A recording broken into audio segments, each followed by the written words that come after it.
Hey you guys, I wanna show you something amazing. I'm running an audio signal through an oscilloscope.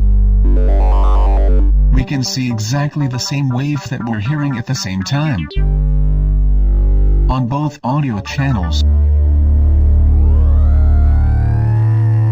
and use them to draw with sound.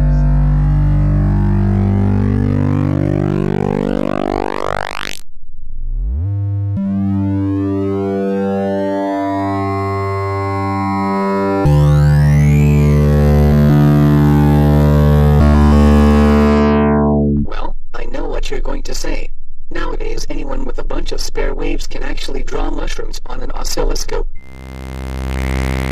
Or butterflies.